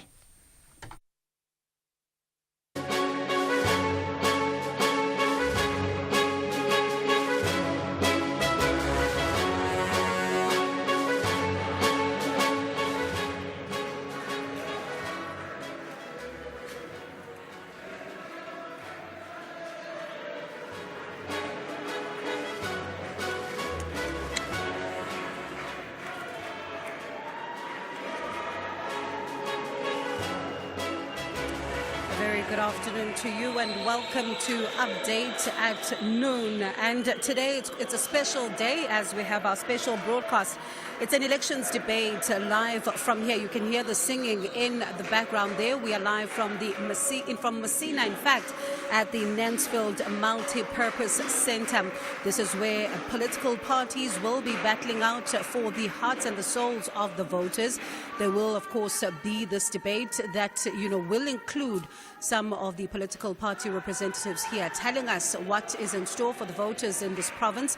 And we also will have some questions live for you here as part of this broadcast. Good afternoon to you. My name is Bongi Wazwani and welcome to Update at Noon for this SABC News elections debate. We have a number of political parties that are represented here as well as part of our special broadcast, and they will be, of course, taking us through some of the manifestos that have already been tabled by some of the political parties, some of the promises that they have made to different types of voters. Why should the voters in this particular province trust them, or even in the greater South Africa? So we do have political parties like the ANC, we have the Democratic Alliance, the EFF, the Patriotic Alliance will also be joining us. We also have Action SA, we have Rise Mzansi, we do have a new kid on the block, the Economic Liberators Forum of South Africa. Now, this is a political party that caused quite a stir. I'm sure you would have seen us covering the story on SABC about the logo as well of the party. There were some, of course, talking about how the logo is similar to another political party, but there's a lot that is to be said around this particular debate. So you can hear now some of the supporters of these various political parties as they are taking their seats. They are then going to also be part of the conversation here. There will be questions that will be posed. You as the listeners as well can engage with us via our Twitter page. We are on at SABC News _radio. So if you do have questions as the listeners as well, you can engage with us at SABC News _radio. That is our account there on X, and the hashtag that we are using is #NewsDebate. So you can engage with us. And of course, just before we continue with our debate, let's bring you the news.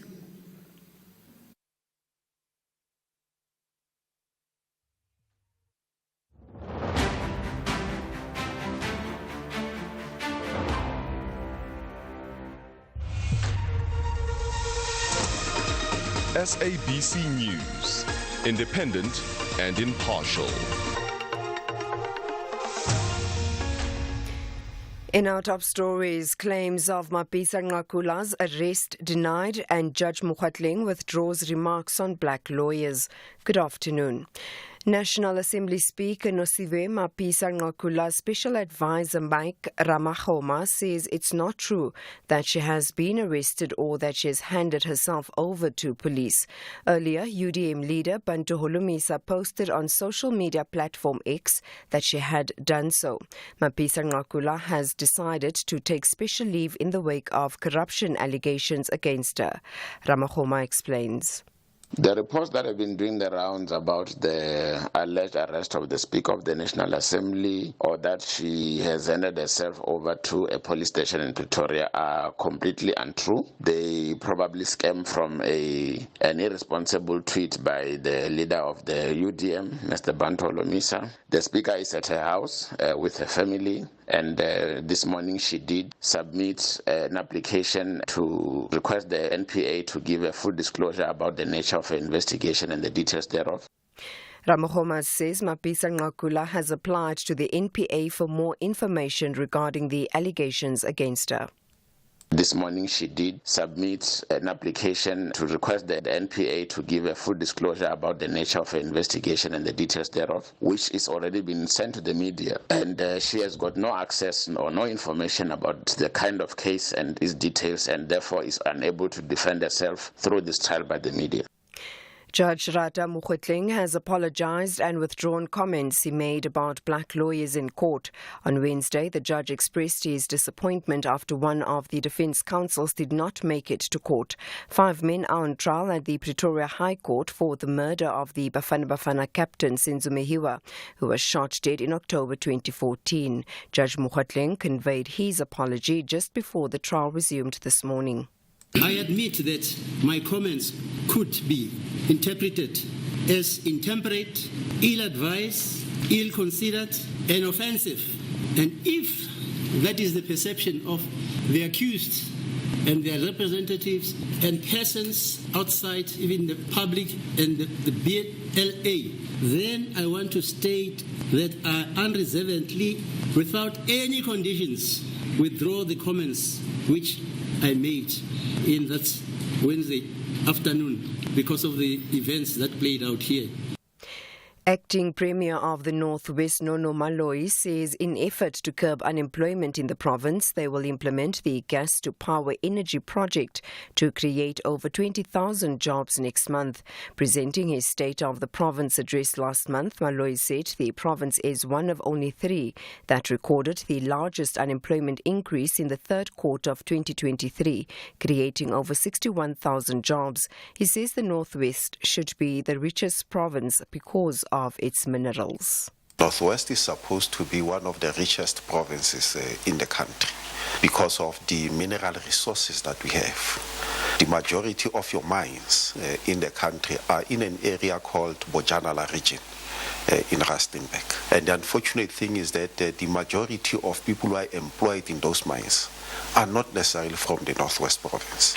I'm now in engagements with other mining houses in the province, including other companies in the province, to say to them, we need to forge a partnership to attend to all the challenges that we have in the province.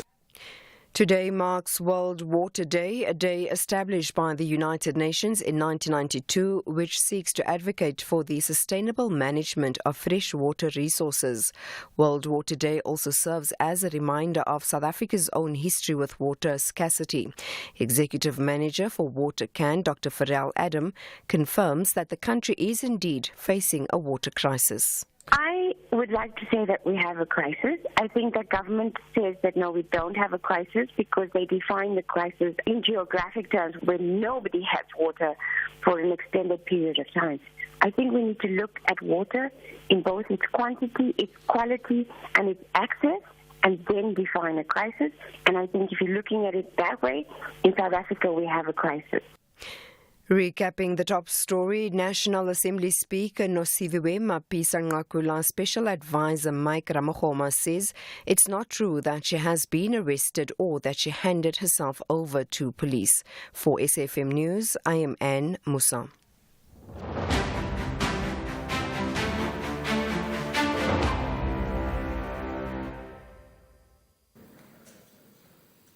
Thank you very much. And of course, back in the next hour.